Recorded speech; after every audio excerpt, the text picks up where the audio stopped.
Ladies and gentlemen, our next DevOps stalwart is a renowned cloud and DevOps transformation thought leader. He is the author of the award winning bestseller, The DevOps Adoption Playbook and DevOps for Dummies. Apart from being a former distinguished engineer at IBM, he is considered to be an inspiring industry thought leader for key trends of DevOps and cloud and emerging trends of containers, microservices, and SRE. Our expert is currently serving as the Senior Vice President, Head of Automation and Platform Engineering at Truist, the sixth largest bank in the United States. His responsibilities include leading the team that is responsible for delivering the application delivery and innovation platform at Truist. If there is anyone you want to be in the orbit of, it's none other than Mr. Sanjeev Sharma, hitting your screens right now.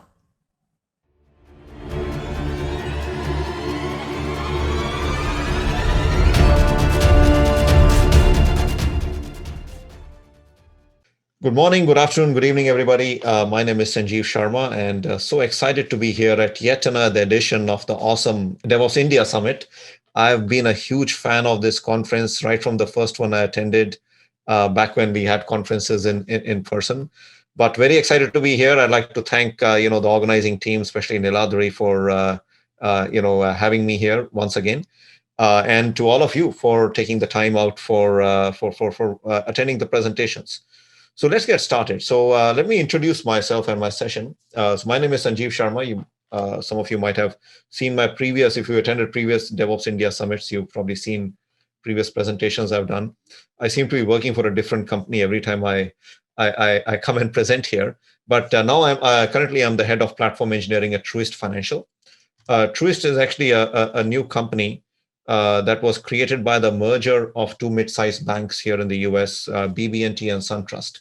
They merged around a year and a half ago to create Truist, which is now the sixth largest bank in the United States, and growing. And we are still in the process of finishing the merger and growing pretty rapidly. So my topic today, let's go back to the front screen, is seeking the holy grail of the DevSecOps platform, right? And some of you will get the Monty Python joke in my Holy Grail picture over there. For those of you who don't get it, go find this movie called Monty Python and the Holy Grail and watch it. You'll have a few moments of zero brain activity, but laugh a lot. So a little bit of history about me. I spent majority of my career at IBM. I was there 15 years and did a lot of fun stuff while I was there. I left IBM end of 2018. I was a distinguished engineer, and I was the first CTO for DevOps adoption, which was a client-facing role, helping IBM's clients adopt DevOps. And I've traveled all over the world, worked with dozens of clients doing that. Last year, just over a year ago, I joined Truist as the head of platform engineering. And while I was at IBM, I ended up writing two books. I wrote the first ever DevOps for Dummies. There have been a few others after that. So mine is DevOps for Dummies IBM edition. It's a free download from IBM.com. It's still available if anybody wants to read it. But if you're in this session, you don't need it. Give it to your boss. I'm not calling him a dummy. I'm just saying he might want to learn about DevOps. And then I wrote the DevOps Adoption Playbook, which is, did pretty well, won a few awards along the way. And finally, I'm here, right, at Truist, setting up not just DevOps, but the entire platform for all our developers and engineers. So that's a great place to start, right? What is a platform, right? And I remember when DevOps was just coming along and people were starting to build tool chains, the term people frequently used was eventually you're building a platform, right? And either you build a platform which your developers will use, by gluing together tools from various vendors, or you get a platform from a single vendor, and there are many out there today. I'm not going to talk about any tools. If somebody offline wants to ask me about what we use here at Truist, I'll be more than happy to go into it, but let's not worry about that for this presentation. But a platform is really there so that your developers and engineers don't have to worry about the tools, right? They have to worry about the capabilities and how can they use them to get their goal going, which in DevSecOps is getting code out from their IDE and their repository, Git repo, all the way out to running effectively in production and getting feedback from that and iterating from there, right? won't go into definition of DevOps today. So the best definition of platform I could find actually was from Matt Skelton. Matt Skelton, who you might know, is the co-author along with Manuel Baez of the Topologies book, which is one of the most, I would say for somebody like me, somebody in a role like mine, the most life-changing book that has come in the recent past, right? And we are implementing a lot of that, what we do here. So here is Matt's definition of a platform. It is a curated experience for engineers to accelerate the delivery teams that use it. Very simple, to the point, no beating around the bush. But let's dissect that and look at some keywords. One of them is curated, right? I mean, that means it's not an ad hoc experience. It's a curated experience, which means if you are like me, responsible for building a platform, you should spend time understanding that how the developers' workflows are today, understanding where the bottlenecks and inefficiencies in that workflow are, so that when they use the platform, those inefficiencies and workflows are not there, right? You're giving them a curated experience, which is better than the experience they can get without the platform, right? The word there is experience, right? And how do we get that experience going? It is for engineers, right? Engineers are the generic term here, right? Analysts, developers, architects, testers, QA people, operations, SREs, everything is an engineer, right? Generic. To accelerate, right? How do you get to your end goal faster, whatever your end goal is? And if your end goal might be to, improve speed to market delivery, your end goal might be, to reduce cost. Your end goal might be to improve quality, whatever it might be. You accelerate towards that end goal. That's essentially a platform, and it abstracts away the underlying tools and technologies and all the bubble gums and rubber bands which are holding those tools and technology together, away from the engineer. That's the end goal of the platform, right? So when you go to a large organization like where I am today, which is a large enterprise, right? Lots of lines of businesses, a lot of IT organizations working, in parallel, using different technology stacks, using different, in some cases, processes, and at different levels of maturity around the company. Any large enterprise has that.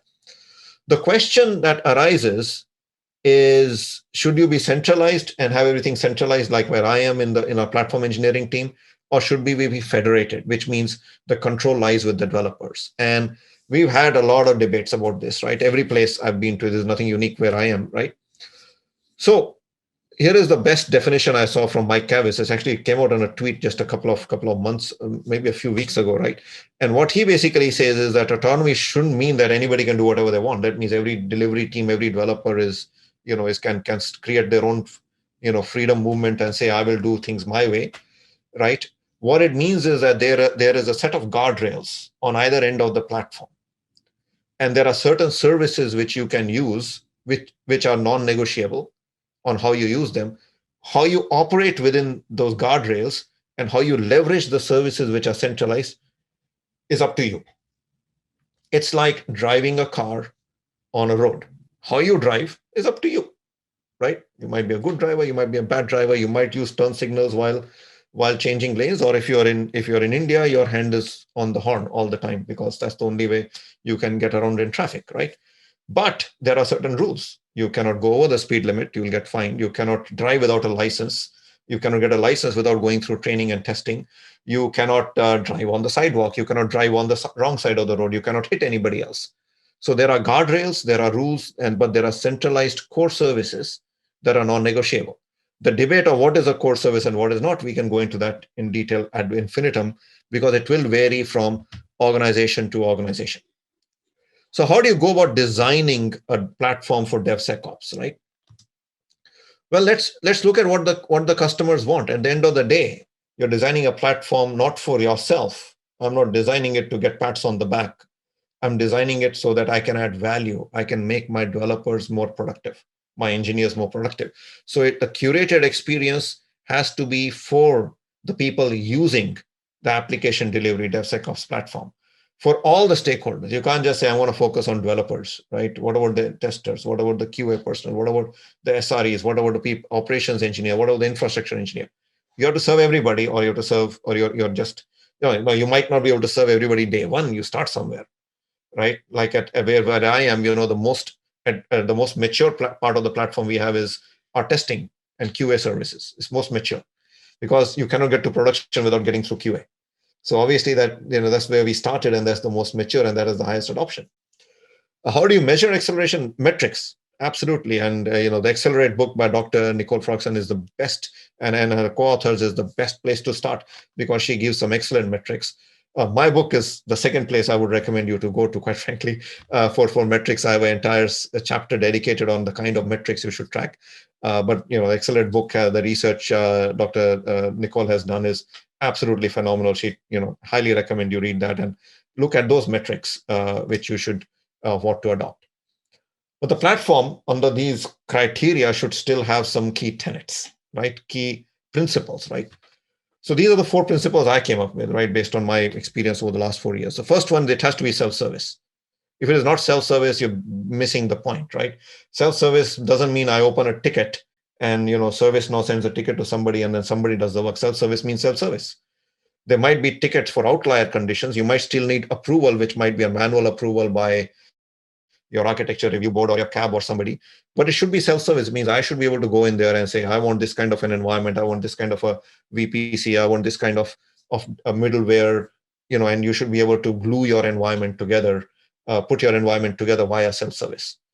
The second part regarding permission, there should be permission to act, which means once you have those guardrails in place, within those guardrails, the engineer should have permission to act pretty freely. You might need some for budgetary purposes and compliance and regulatory purposes, there'll still be some permissions. But if something is being done before it is already approved, for every minor change, there shouldn't be like a 4-day wait period and 3 levels of approvals. Obviously, what's important there is guardrails. The platform should be such that the people don't hurt themselves, don't hurt the company by getting things out of compliance, by breaking some environment. So as long as they can operate within the guardrails, they should be allowed to operate. All of this comes with an environment of trust. Why are there so many checks and balances in a lot of organizations? Irrespective of the regulatory and compliance requirements, a lot of times it is a lack of trust the management has of the engineers, or one engineering team has of the other team, or the enterprise architecture team has of the infrastructure team, or the network team, or pick your team, right? That lack of trust is why there's so many checks and balances get put on to say, no, till I approved, I don't trust you. So till I approve, till I review and approve, you can't move on. That won't work. Having a platform like this is pointless if there is no environment of trust. The trust here comes from from the detective and corrective and preventive controls, the guardrails you put into the platform. So how do you build such a platform, right? I mean, it's a layered approach. I think of it like a cake, right? And the cake has 3 layers, which is the environments, the application delivery pipeline, and the data pipeline. And around it, the icing is your security and compliance. And security and compliance is DevSecOps, needs to be between the layers also, right? So every in there, you got chocolate icing everywhere, right? So make it a beautiful security and compliance approved cake. So as I'm graphically showing that is right. So there is environments, compute storage network, middleware, databases, right? There's your application delivery pipeline on top of that. And there's a data pipeline, on top of that. And around all of that is security and compliance. And obviously, the way you serve up the platform to your engineers is through APIs and command line interface and a portal like a marketplace where they can go and self-serve themselves. And you need to focus on user experience, engineer experience. That's very critical. If you double click on it, these are some of the services. I obviously won't go into these. These slides will be made available. So you can click on, spend some time looking at this slide and saying, which are the services we are working on?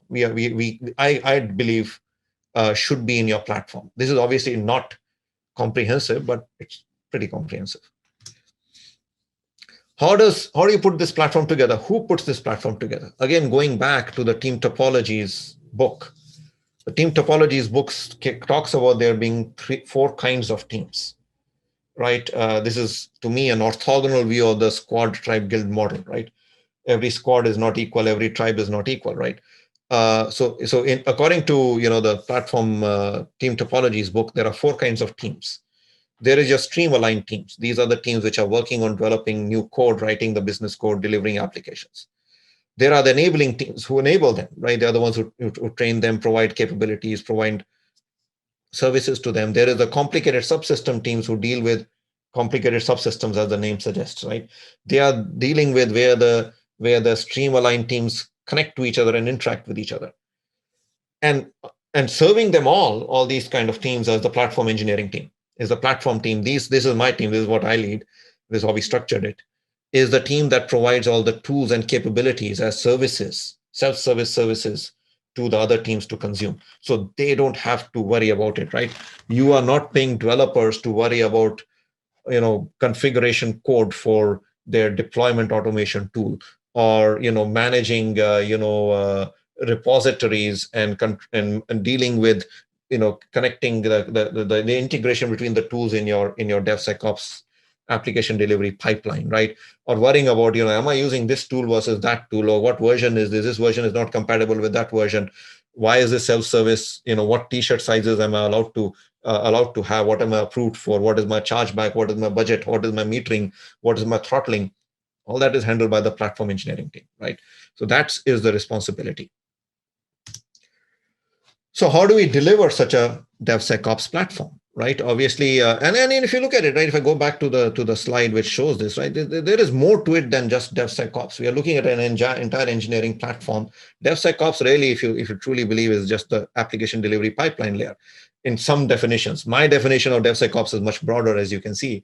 I'm looking at everything. I'm including data in it, right? How do I deploy databases? How do I do virtualization of my data and masking of my data for testing purposes? How do I version control my database schemas? I'm looking at everything here, right? All the way around to AI ops and SRE and production. So this is a very, very broad definition of what the platform needs to be, right? You can start with a narrower one, expand from there, right?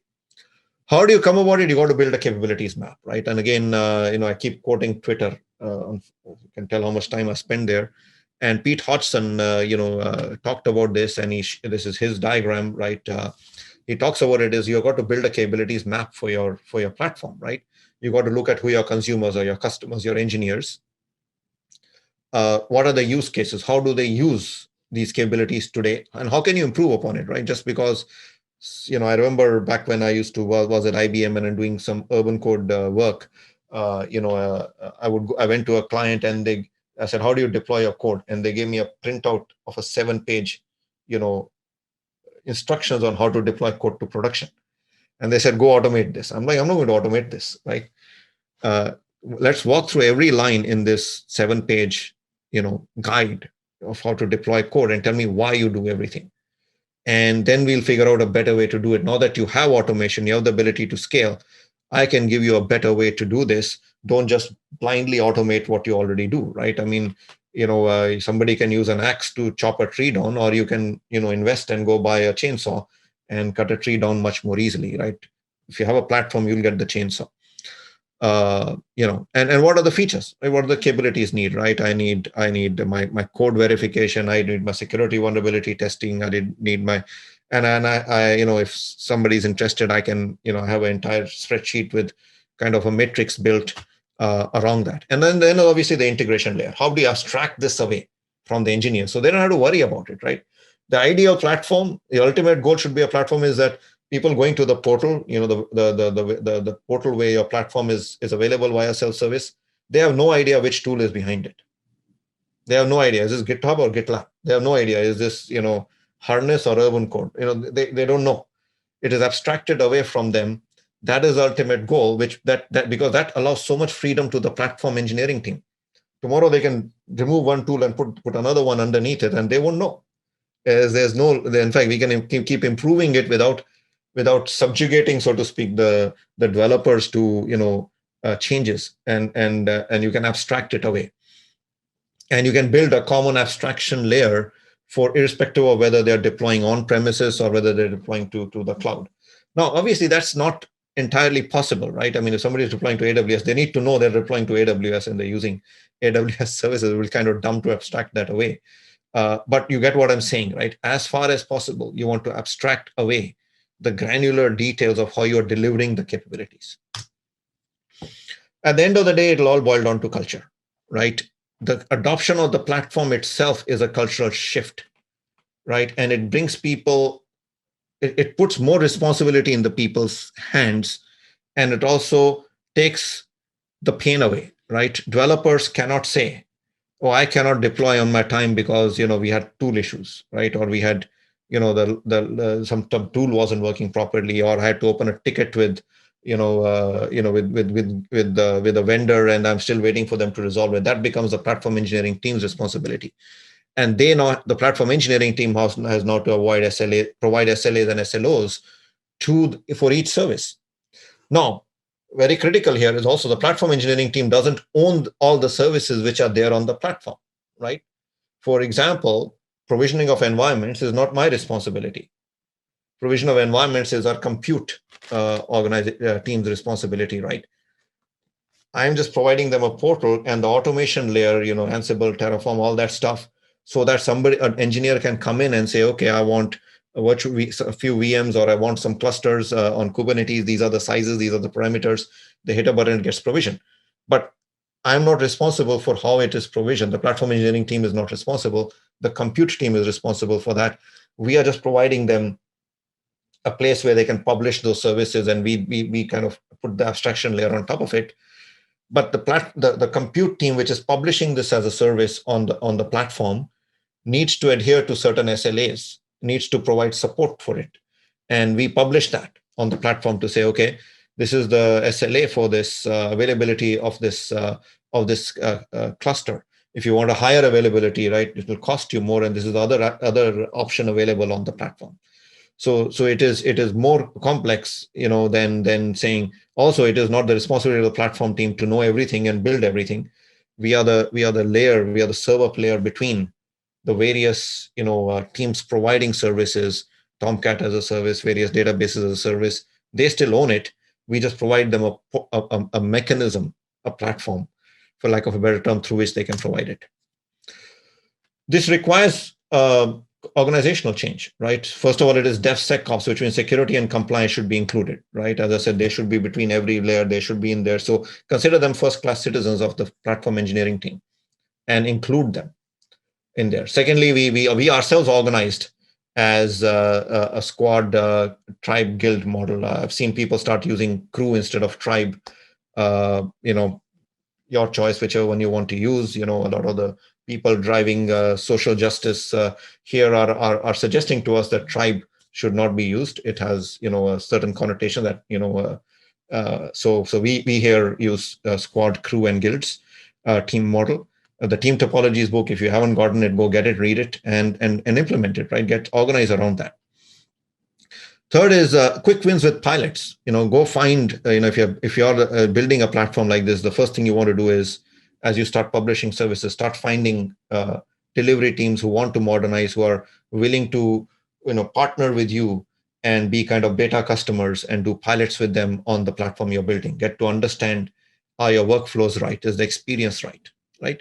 And lastly, DevSecOps coaching. That is very important, right? Because if you want people to use the platform, you're also including in the platform a certain working model of how your DevSecOps is going to work. So you need to coach people on that, right? You might see a lot of variance and a lot of different teams at different maturity level as they started onboarding to the platform. But if they want to use the platform, that variance has to come down. The way to fix that is by providing coaching. So it's almost like having a DevRel role for the platform.